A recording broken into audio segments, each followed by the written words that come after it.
two murders on different islands this weekend. And he put up a struggle, as a result of which he was shot in the back. He succumbed to his injuries. Recent statistics reveal an undereducated workforce.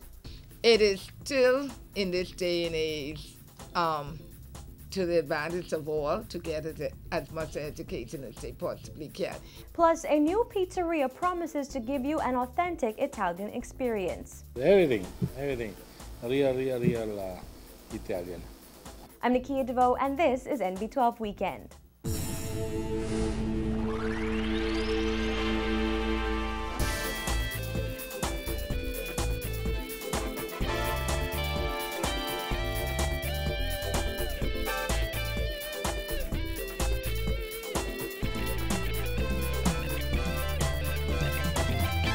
Welcome again to NB12 Weekend. Thanks for spending your Sunday evening with us.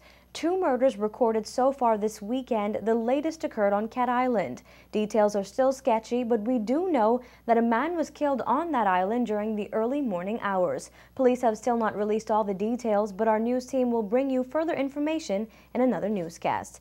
Meantime, we now know much more about the murder that occurred on New Providence yesterday. We can tell you that police were called to the scene of a murder in the College Gardens area yesterday to respond to the killing of a man whose brother watched him die. The man said he still can't believe what happened. According to Commander of the Eastern Division, Superintendent Sherman Young, the incident happened around 4:50 yesterday afternoon. Young said two men were walking alongside bushes in the area off Prince Charles Drive when they were accosted by armed robbers. Two men came from the bushes at the end of the road here and approached two persons.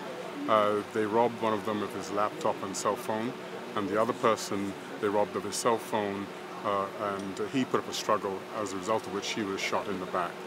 He succumbed to his injuries, and that's as much as we have at the moment. Other than those two males, one of them armed with a handgun. They both then fled back through the bushes, which takes them into Sandlands Village Road. Do you have any idea who could be? Not at this point. No leads? Not at this point. We're just making some inquiries at the moment.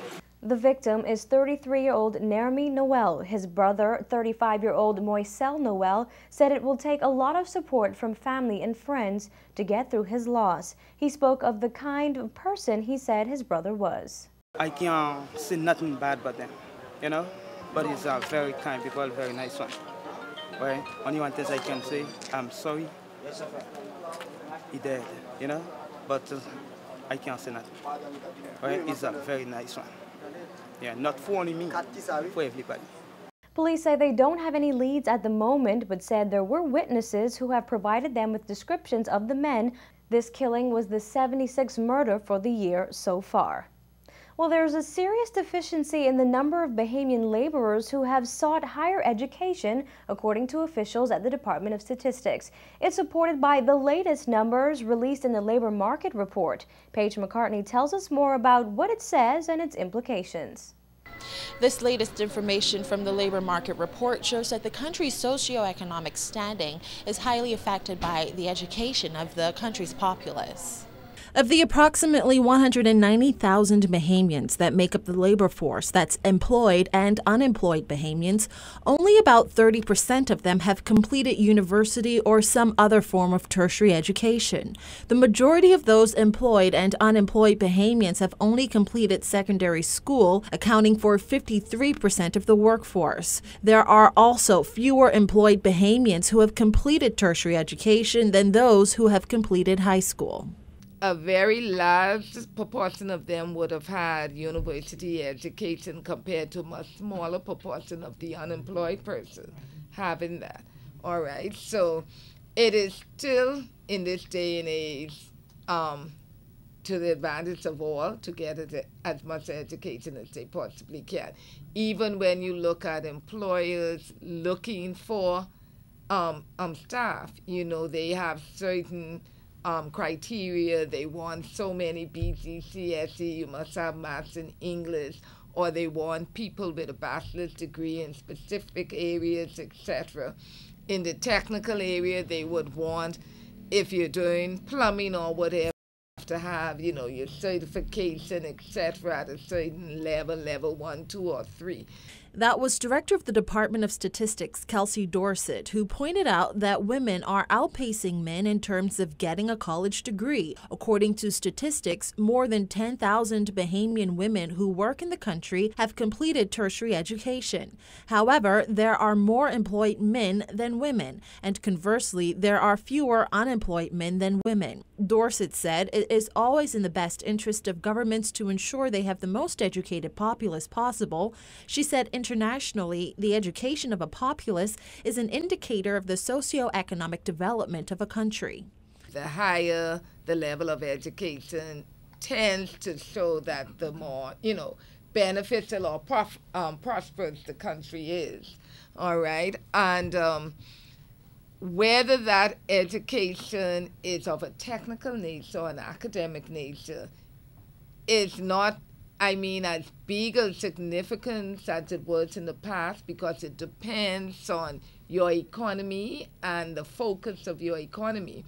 According to Dorsett, the numbers also show a need for diversity in the industries Bahamians work in. The top industries for employment are community, social and personal services, followed by the wholesale and retail sectors, then the hotel and restaurant industry, followed by the finance, insurance, real estate and related industries, and then construction. Regardless to what the goals or the focus of your economy or your economic state in general, it's beneficial to all to have the highest level of technical or academic education that you possibly can. Earlier this year, the Inter-American Development Bank partnered with the Department of Statistics to conduct a wages and productivity survey of more than 600 businesses and organizations in the country. The aim of the survey is to create a database of the necessary skills employers need to operate their businesses effectively and to help in the development of effective training programs for the workforce. The results of that survey will be released along with unemployment numbers for 2012 by the end of summer. Reporting for MB12, I'm Paige McCartney. The cost of food on New Providence has inflated by 4.1% over the past year, which may not seem like much in theory, but according to officials at the Department of Statistics, it accounts for the high cost of living that continues to increase, even during this period of slow economic recovery. In addition to the rising cost of food, the general cost for shelter and utilities has increased by 4.5% over the past year. That includes the cost to buy or rent a home, the cost of water and electricity bills, as well as the cost of gasoline. However, the past year has seen some decreases in the cost of transportation on the island by 0.16% to be exact, and a decrease in the cost of communications or your telephone bill by 3.37%. Officials say that drop in the cost of communication services can be attributed to the recent takeover of the Bahamas Telecommunications Company by Cable and Wireless last year.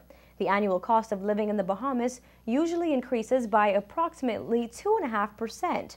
The major groups influencing the increase each year include household equipment and routine household maintenance, transportation, housing, water, electricity, and gas.